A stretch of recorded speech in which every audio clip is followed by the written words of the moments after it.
성경은 로마서 12장 4절부터 8절까지 함께 봉독하겠습니다. 시작합니다. 우리가 한 몸에 많은 지체를 가졌으나 모든 지체가 같은 기능을 가진 것이 아니니 이와 같이 우리 많은 사람이 그리스도 안에서 한 몸이 되어 서로 지체가 되었으니 우리에게 주신 은혜대로 받은 자가 각각 다르니 혹 깨어있는 믿음의 분수대로 혹 섬기는 일이면 섬기는 일로 혹 가르치는 자는 가르치는 일로 혹 일하는 자는 일하는 일로 구제하는 자는 성실함으로 다스리는 자는 부지런함으로 긍휼을 베푸는 자는 즐거움으로 할 것이니라. 아멘. 아멘. 오늘은 성령님의 은사와 교회라는 제목을 가지고 여러분들도 말씀을 나누겠습니다. 벌써 오래된 예전 얘기 같은데요. 여러분들 부흥회 많이 다녀보셨죠? 기억은 나시나 모르겠어요. 특히 코로나 때문에 예전과 같은 부흥회는 엄두도 못 내고 사는 상태이잖아요. 그래서 그런지 부흥회 하면은 더 마음이 그립습니다. 찬양에 들뜨고 말씀에 감격하고 그 쏟아부으시는 성령님의 충만하신 은혜가 더 갈급해진 세대에 산다고 할까요? 특별히 만약에 부흥회사님 어떤 특별한 은사를 소유하신 분이면 부흥회라기보다 무슨 아이돌 콘서트장 같은 분위기가 되죠.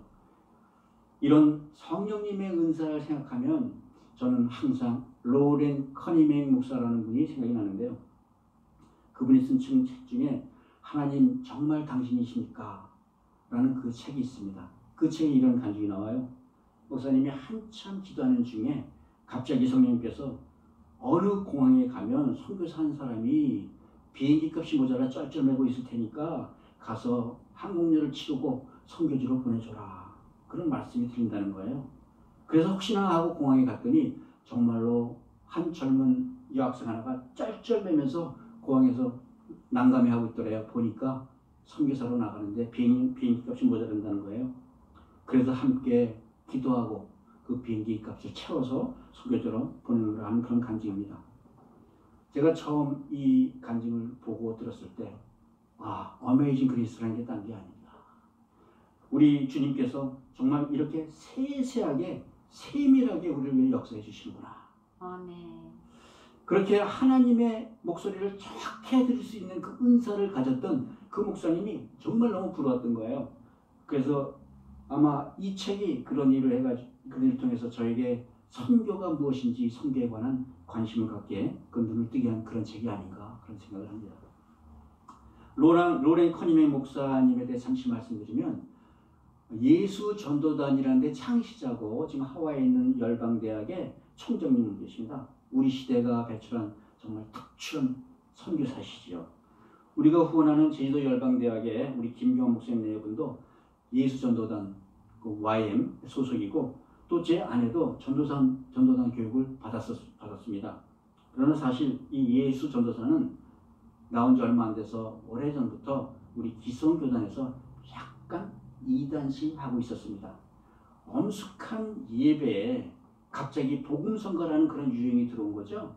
그러니까 이런 걸 필두로 해가지고 또 이 예수 전도단은 이단이고 여러 종파리고 가리지 않고 이 선교하는 데는 모두 다 그 초선교적인 초교파적인 선교의 열정을 가지고 있었던 교단이었어요.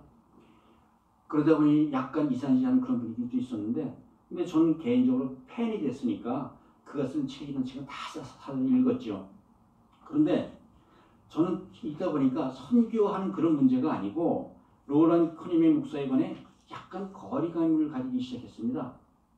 그의 초교파적인 선교 방식이 아니라 그의 성령 체험에 관한 간증 때문이었어요. 그가 쓴 책마다 이런 비슷한 간증이 계속 반복되는 거예요. 이렇게 반복되다 보니까 슬슬 제가 그 간증을 보는 마음이 불편해지기 시작하더라고요.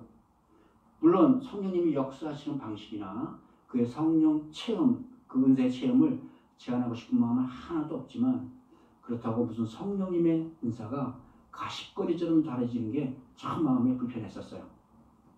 그러나 이 책을 통해서 아는 것 한 가지 확실한 것은 성령께서는 우리 모두에게 예수를 주로 영접한 모든 사람에게 특별한 은사를 주신다는 것입니다. 구원받은 이는 예외가 없다는 거예요.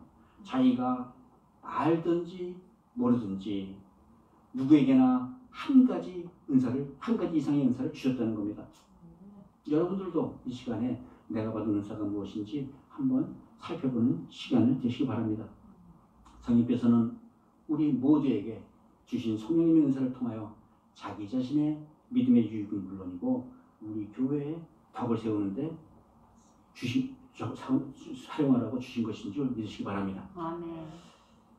2주 전에는 성령은 최고의 선물이라는 주제로 말씀드렸고 지난주에는 성령님의 은혜에 관해서 우리 말씀을 나눴죠. 그리고 오늘은 성령 3일차로 성령님의 은사와 교회에 관해서 말씀을 나누겠습니다. 기억하시겠나요? 지난주에 특별히 교회는 하나님의 뜻을 따라 성령님이 예수 그리스도의 이름으로 역사하시는 장소, 역사하시는 곳이라고 정의했는데 기억들 하시나요? 오늘은 본문을 통해 그러면 성령님이 교회를 위하여 어떻게 역사하시는지 좀 더 자세히 살펴보는 시간을 갖겠습니다.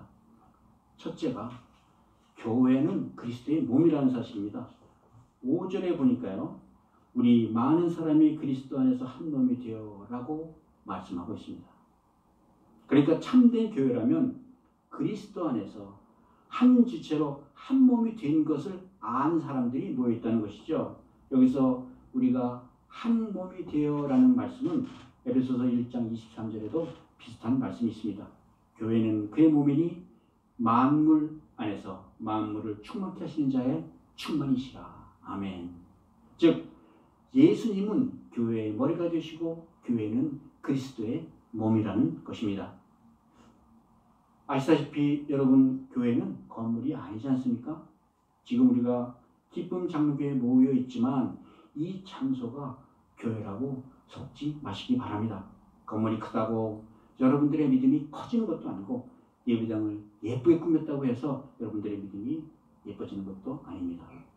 물론 예배당이니만큼 예배드리기 좋은 분위기로 애는 씁니다만 좋은 분위기로 해서 꼭 좋은 믿음이 아니라는 말씀입니다. 오래전에 제가 터키 갑바도기라는 데 가봤는데요. 거기에 가보면 로마의 지하 묘지 지역이었던 카타콤 비슷한 곳이 있습니다. 거기에도 여기도 역시 로마의 압제를 기독교인들이 만든 거대한 땅굴 신처입니다. 그곳에 땅굴을 파고 숨어 살던 사람들이 만든 땅굴 예배당이 있는데요. 그곳에 가봤더니 공기통이라고는 딱 하나뿐이 없습니다. 그리고 입구라고는 사람이 기어서 들어갈 만한 그런 구멍 하나뿐이 없습니다. 근데 막상 안으로 들어가 보니까 안에는 의외로 넓은 거예요. 주위에 배수를 다 파놓고 중앙에는 큰 책상, 강대상이었던 것 같습니다. 여기 들어서 있는데 그 공간은 5, 60명의 성도가 들어갈 수 있는 만큼 넓더라고요. 그곳에서 우리의 믿음의 선조들은 200년 이상을 4, 5세대에 걸쳐가면서 예배를 드렸다는 겁니다. 가이드분 얘기를 들어보니까 환경이 너무 나빠서 그런지 그들의 평균 수명은 40살이 채 안 됐다는 거예요. 우리는 단 하루도 견디지 못할 그런 장소입니다. 그런 그 예배당에 성령님이 함께 하셨기에 그런 장소에서도 세상이 감당치 못하는 믿음이 생긴 줄 믿으시기 바랍니다. 아멘.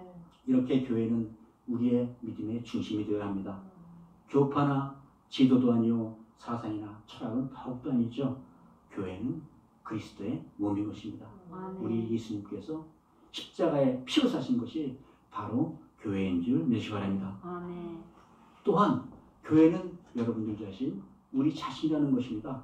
주와 주님이 거하시는 곳, 성령님과 함께 사시는 여러분들의 몸이 바로 성소가 되자 교회가 된다는 사실을 기억하시기 바랍니다. 아멘. 그러므로 그리스도와 한 몸이 된 여러분들이 바로 교회라는 것이에요.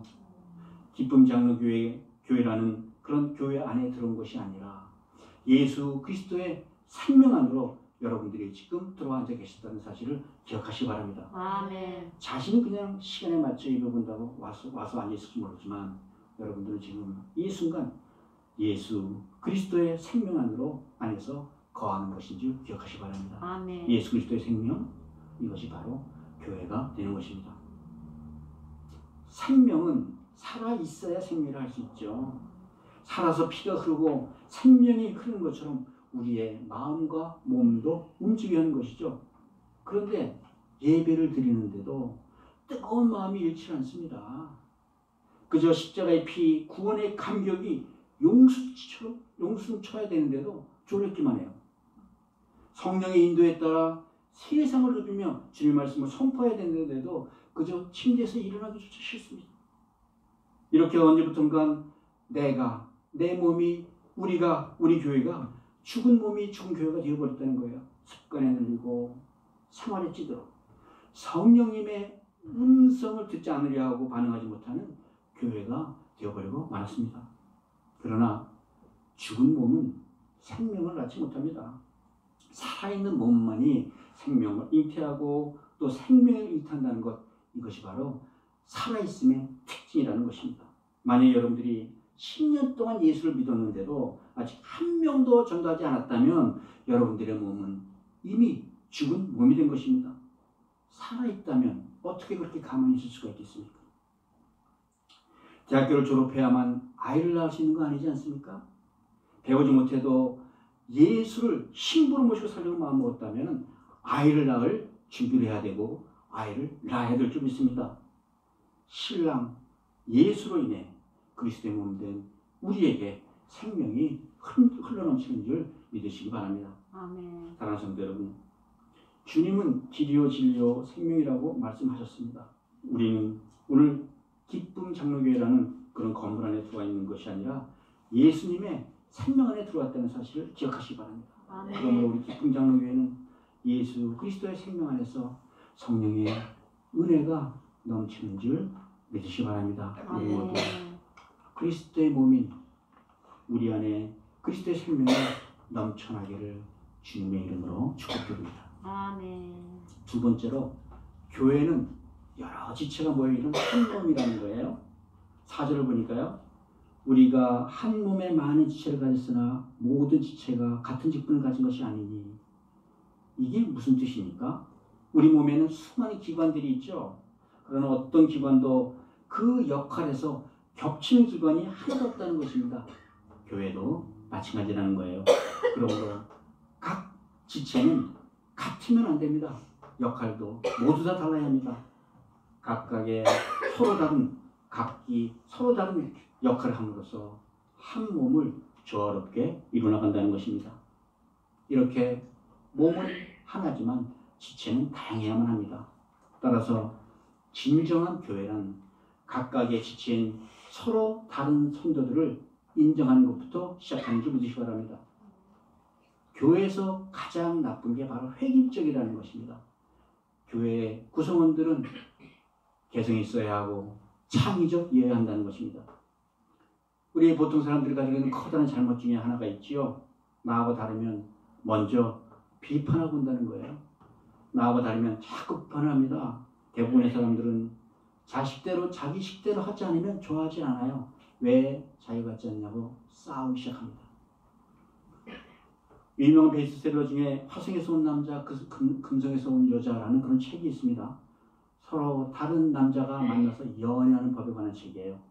처음에는 서로 다른 것이 매력이더니만 곧 자기 식대로 서로가 서로를 고집한 그 사실을 비판한 것을 담은 내용입니다. 이렇게 오래 살다 보면 그러나 우리가 비로소 알게 되는 것이 하나가 있지요. 다르다는 것은 비판할 대상이 아니라 아름다운 조화를 이루어가는 그 근본이 된다는 사실을. 그래서 하나님의 교회는 다양해야 된다는 것입니다. 그러므로 여러분, 나보다 좀 모자라 보인다고, 좀 부족해 보인다고 다른 사람을 핀잔하거나 흉보지 마시기 바랍니다. 다른 사람을 격려해주고 보완해주고 축복해 주셔야 됩니다. 하나님께서 천지를 창조하셨듯이 우리도 개성이 넘쳐나고 창조적이어야 되지 않겠습니까? 교회도 새 생명을 창조해야 되는 것입니다. 정말 마음에 정말 잘 맞는 사람이라도 한둘이서는 새롭게 창조하는 그런 역사를 감당할 수가 없다는 것이죠. 다양한 지체들이 다양하게 모여 다양한 방식으로 역할을 하기 때문에 그 가능성이 있다는 것입니다. 아무리 작아 보이는 역할이라 하더라도 언젠가는 그 작은 역할이 아주 상상할 수도 없는 큰 일을 하리라고 믿으시기 바랍니다. 아멘. 주님께서는 소자에게 준 냉수 한 그릇도 기억해 주시겠다고 저희에게 말씀하셨습니다. 우리 곁에 그 소자가 있으므로 우리가 천국 복락을 누릴 수 있는 기회를 얻었다는 사실도 함께 기억해 주시기 바랍니다. 주님께서는 12제자와 함께 다니셨죠, 항상. 그런데 그들의 출신은 정말로 다양했습니다. 어부, 바리새인, 세리, 혁명가, 정치가. 특별히 열심당원인 시몬과 세리 마태는 둘이서 자리를 같이 하기 힘든 사람입니다. 열심당원은 살인, 암살도 불사하는 극렬 혁명가들이고, 특별히 세리는 그들의 암살 대상인 민족 반역자에 불과했던 것입니다. 요새로 치면 아주 극 트럼프 지지자와 극 힐러리 추종자 그런 관계였다는 것이죠. 그런데 예수님의 공생 기간 3년 동안 아무 일도 어떤 잡음도 일어났다는 그런 기사는 우리 성경에 나와 있지 않습니다. 왜냐하면 예수님의 관심은 세상 군세가 아니라 오직 마음이 가난한 자만 바라보셨기 때문입니다. 마음이 가난한 것은 부자나 가난뱅이나 많이 배운 사람이나 못 배운 사람이나 구별이 없죠. 주님께서는 이렇게 서로 다른 그들의 영을, 그들의 마음을 어루만지셨기 때문입니다. 교회는 이렇게 성령의 서로 다름을 어루만지시는 것임을 믿으시기 바랍니다. 아멘. 우리 사람들에게도 큰 사람이 있고 작은 사람도 있고 여러 종류의 사람들이 있습니다. 그런데 교회는 이런 정상적인 사람뿐만이 아니라 몸에 병든 사람, 정신장애자까지도 있습니다. 우리도 뒤집어 보면 거듭났다고 하면서도 그 죄의 속성에 눌려선 사람들이 얼마나 많습니까? 겉으로는 정상적으로 보인다 하더라도 그 속까지는 정말 누가 알 수가 있겠습니까? 그래서 교회를 죄인들의 집합소라고 부르기도 하는 것이죠. 예수님도 세리, 창녀, 병자들의 친구가 되셨습니다. 예수님의 눈에는 부자나 공부 잘하는 사람들이나 병든 자나 가난한 자나 모두 구원을 받아야 할 불쌍한 영혼이었던 것 뿐이었습니다.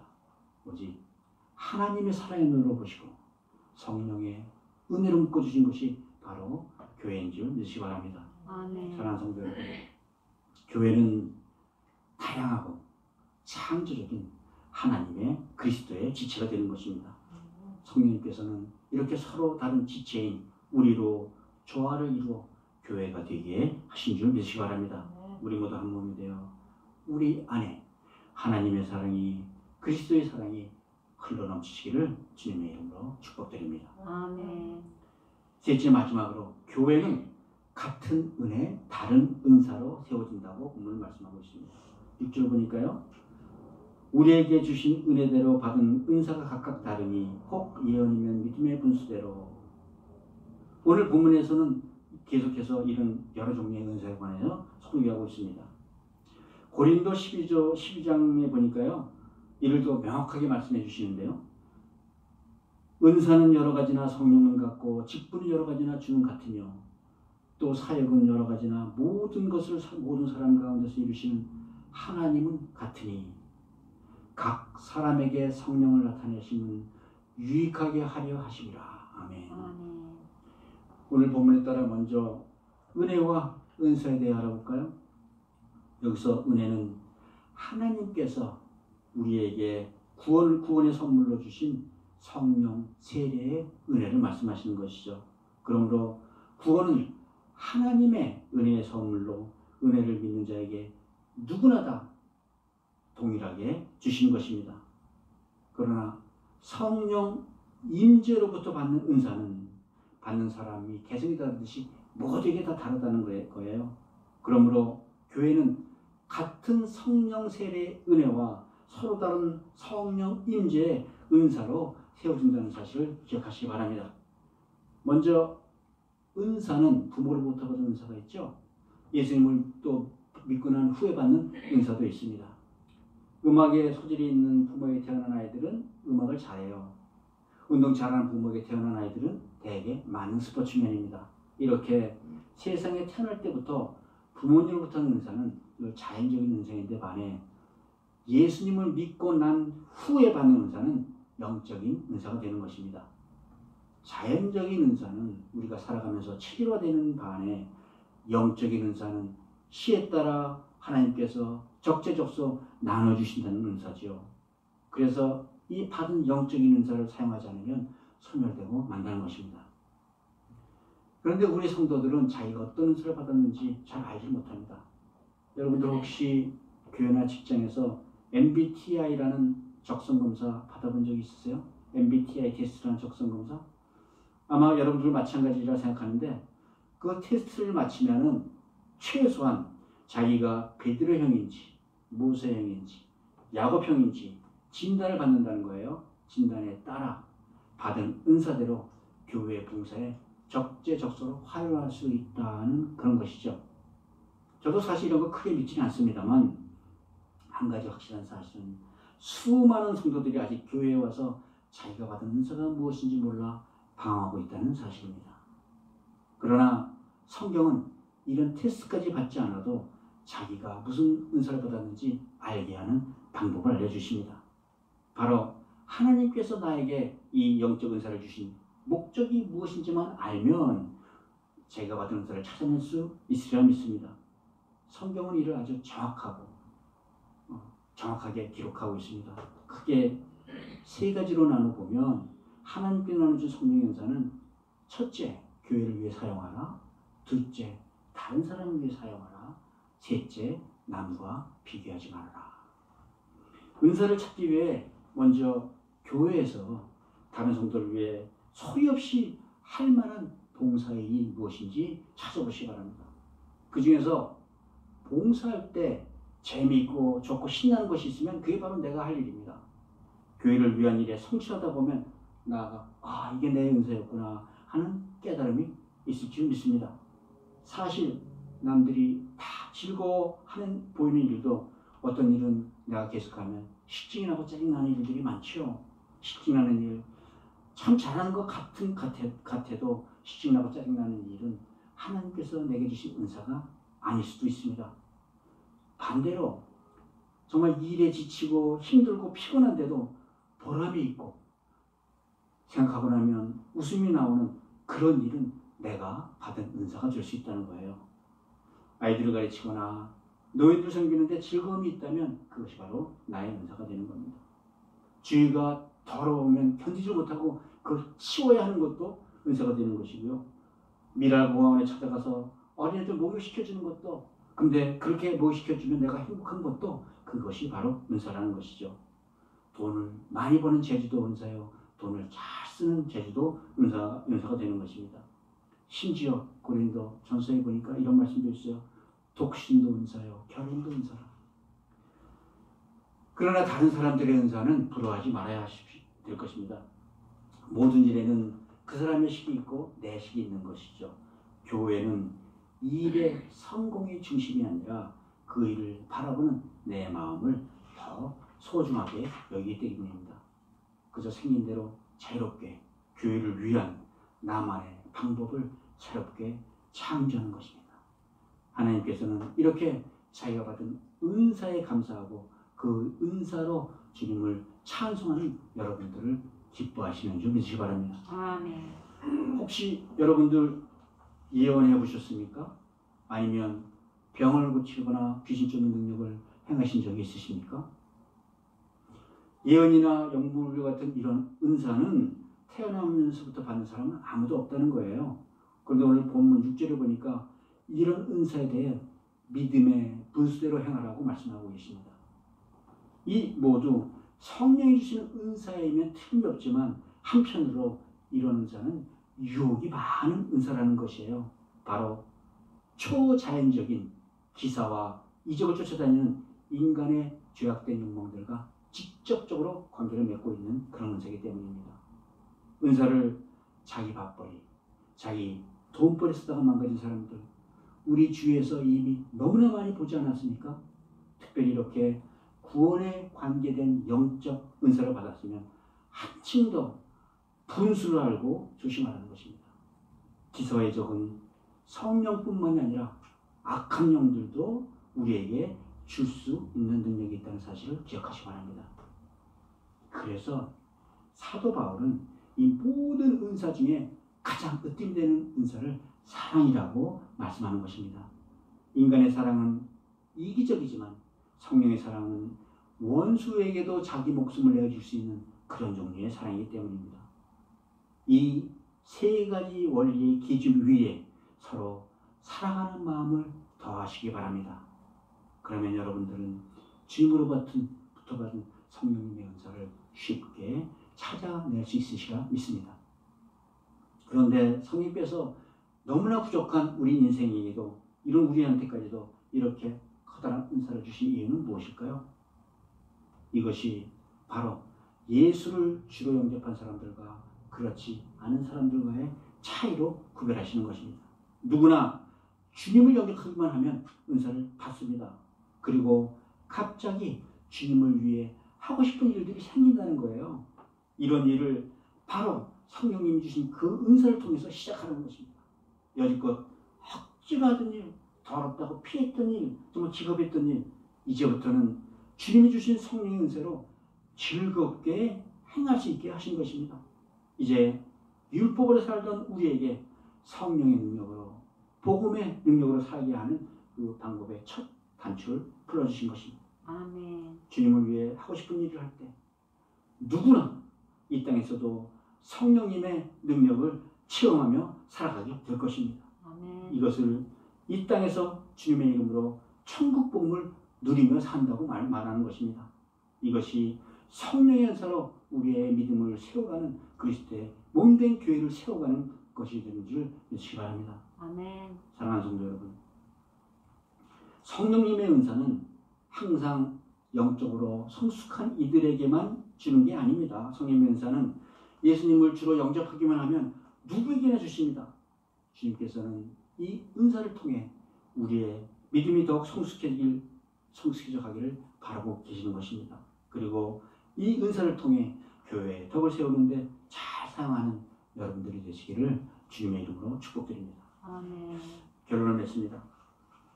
오늘 말씀을 시작하시면서 로렌 커니웨이 목사님, 제가 정말 좋아하는 목사님인데 이제 좀 불편하다고 그런 말씀을 드렸죠. 그 모자란 비행기싹을 쳐보냈다는 그 간증이 너무 7, 8권의 책에 모두 다 나와 있는 거예요. 그러다 보니까 금액까지 이렇게 자세히 계속 나와 듣다 보니까 이 어메이징 그레이스 이 자체가 너무 가볍게 여겨지더라고요. 그래서 우리도 가끔 이런 성령의 은사를 너무 가십거리로 대하지 않았는가 뒤돌아봐야 될 것입니다. 지난주에 저희 교회 전혀 모르는 한여재 집사님이 교회 찾아오셨어요. 말씀하시기를 기도하는 중에 우리 교회로 찾아가라는 환상을 보여주셔서 찾아갔노라 말씀하세요. 저도 사실 마침 동역자를 보내달라고 간절히 기도하는 중이었거든요. 그래서 그 응답인가? 그런 심정으로 그 상담에 응했는데요. 그 일은 아니었습니다. 그런데 말씀 듣고 보니 개인적으로는 정말 어려운 공경에 처한 친구를 위해 함께 기도해달라는 거예요. 근데 마침 그 친구가 나타나셨습니다. 당사자가. 그래서 같이 이런 사정을 듣고 제 마음에 그들을 위해 간곡히 위로하고 싶은 그런 마음이 생겼습니다.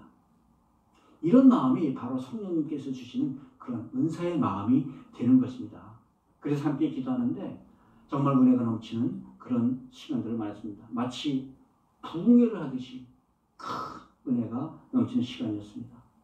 그분을 위로하다가 오히려 제가 더 큰 은혜를 받았던 것이죠. 그래서 부흥회를 마치고 모두 돌아갔습니다. 그런데 갑자기 우리 전사님 저한테 오시면서 봉투 하나를 들고 오시더라고요. 같이 우리에게 기도를 부탁했던 그분이 저희들에게 봉투를 하나 헌금을 내려놓고 갔어요. 헌금을 내려놓고 가면서 저희도 궁금했지만 찾아보지 않고 다음 기도하면서 그 액수를 봤죠. 액수가 정말 깜짝 놀라게 많더라고요. 그래서 놀라서 다시 저 사람이 전화를 했던 모양이에요. 감사하다는 표현했더니 그래서 이렇게 많은 액수를 해주셨냐 그랬더니 하나님께서 그만한 액수가 필요하다고 말씀해 주셔서 했다는 겁니다. 사랑하는 성도 여러분, 성령의 은사에는 중이 없다는 사실이에요. 여러분들이 영적인 은사를 사모하기만 한다면 성령님께서는 여러분들에게도 환상을 보여주실 줄 믿습니다. 아멘. 고린도전서 14장에 이런 말이 나와요. 너희도 영적인 것을 사모하는 자시 차인즉 교회에 덕을 세우기 위하여 그것을 풍성하게 구하라. 아멘. 사랑하는 성도 여러분, 교회는 주님의 몸이요 내 몸이 주님의 성전입니다. 그리스도께서 내 안에 사시고 성령님께서 은혜와 은사로 나를 인도해 주고 계십니다. 특별히 성령님께서 특별한 은사를 우리에게 주시어 이웃을 사랑하고 봉사와 전도에 힘쓰고 주님의 몸된 교회를 세워 이 땅에서도 천국을 누리며 살아가게 하시는 줄 믿으시기 바랍니다. 아멘. 우리 모두 성령님께서 베푸신 은혜와 은사로 주님께 영광 올리는 복된 성도들이 다 되시기를 우리 주 예수 그리스도의 이름으로 축복드립니다.